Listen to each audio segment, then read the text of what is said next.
தோட நடிக்க போயிட்டா சரி, இல்லைன்னா நாடு நாசம். ஜனநாயகம்னா ஜனநாயகம்னு ஒன்று எடுக்கிறான் தெரியுமா ஒரு படம், ஜனநாயகம். அது ஜனநாயகம் தான். அதுக்கான ஷூட்டாக தான் நான் பார்க்குறேன் சார்.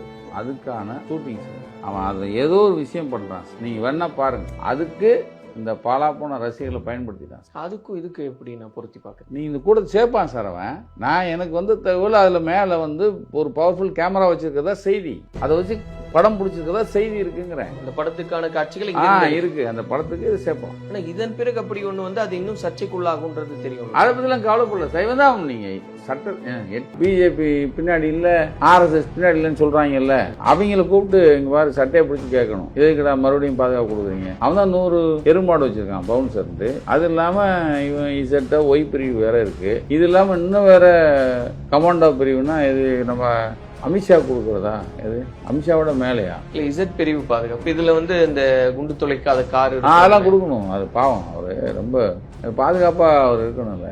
குண்டுகளை கொடுங்க, கமாண்டோ இது கூட கொடுக்கலாம் சார். பாவம் அவரு ரொம்ப கஷ்டப்படுறாரு, அவருக்கு கொடுக்கலாம். அந்த மாதிரியான செய்திகள், அந்த மாதிரியான தகவல் எல்லாம் கேட்கும் போது சார் நம்மளே அப்படி பார்த்து கண்ணாடியை பார்த்து காரி துப்பிக்க வேண்டியதான்.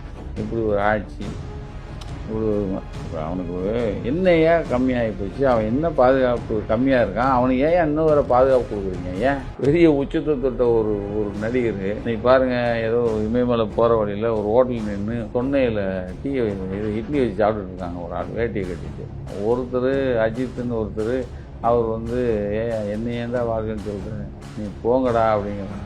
ஆனால் ஒருத்தன் இந்த பஸ்ஸில் மூதையாகி எந்திரிச்சு நின்றுருந்தாலே இந்த ஒரு பிரச்சனை இருந்திருக்காருங்க. வர்ற வழியில் எந்திரிச்சு நின்றுருந்தாலே எல்லாம் முடிஞ்சிருக்குங்க, நீட்டாக போயிருக்கோம்.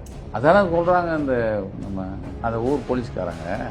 சார் 160 போலீஸை வச்சு நீட்டாக முடித்தோம் சார். இன்னொரு தகவல் வந்துச்சு, அவர் விக்ரம் நடித்த அந்த வீரதுரஸ்வரன் ஒரு பையன் படம், கரூரில் ஒரு நாகையாவை ஏதோ ஒரு தேட்டரில் போட்டு வந்துருக்காங்க சார். 20,000 பேர் மேலே வந்திருக்காங்க சார். 50 போலீஸ் தானே, அவனும் நடிகர் தானேங்க. அதுவே எனக்கு இன்னைக்கு காலையில் தான் எனக்கு செய்தி இருந்துச்சு. அவனையும் பாதுகாப்பாக அவனும் வந்து பாதுகாப்பாக தாங்க போனாங்க. விக்ரமோட ஒரு பெரிய நடிகர் அவர், ஒன்றும் கிடையாது. ஆனால் ஒருத்தன் அவனும் நல்லா வந்து தானே போனான். அப்போது எங்கே குறை இருக்குங்க? அத்தனைக்கும் அந்த லோக்கல் எஸ்பி கேட்டிருக்காரு புஷி ஆனந்தில், ஐயோ எல்லா ஊர்லேயும் நீங்கள் மயக்கம் போட்டு வந்துருங்க, இதெல்லாம் பார்த்துக்க, இதெல்லாம் வராமல் பார்த்துக்கணும் சார், எல்லாம் ப்ரிப்பராக வந்திருக்கோம் சார் அப்படின்னு சொல்லி தாங்க கூட்டு வந்துருக்கோம். இவங்க சொல்றது ஒரு பக்கம், இன்னொன்று இன்டெலிஜென்ஸ் பற்றி பேசுகிறாங்கல்ல. நான் இது காவல்துறைக்கு தெரியணும் இல்லை, இத்தனை கூட்டம் கூடுது, அவங்களும் முன்னெச்சரிக்கையாக இருந்திருக்கணும் சார்.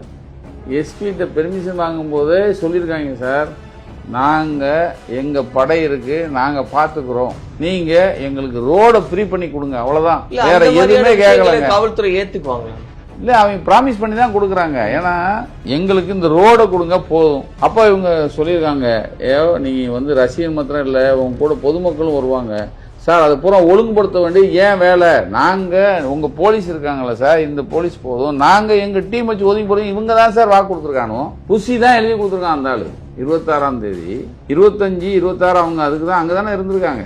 இவங்களுக்கு கட்டுக்கடங்காத கூட்டம் எங்கே அப்படின்னா, வரும்போதே வந்து கூட்டு வர மாதிரி தானே கூட்டு வந்துட்டான். அந்த லைட்டு போட்டு ஃபுல்லாக மூஞ்ச காமிச்சிருந்தா கூட முக்கால்வாசி முடிஞ்சிருக்குங்க. அதான் இவங்க சொல்கிறாங்களே சார், வரும்போதே அந்த வண்டியெல்லாம் இருக்குல்ல, அந்த வண்டியெல்லாம் பார்க்கிங் கொண்டு போங்கடான்னு கத்துறாங்களாம். பார்க்கிங்கே போல, வர்ற வழியில் அங்கங்கே நிறுத்தினதுனால நீங்கள் எதை இந்த போலீஸ் 1000 போலீஸ் இருந்தால் கூட 10,000 போலீஸ் இருந்தால் கூட ஒன்றும் பண்ணியிருக்க முடியாதுங்க.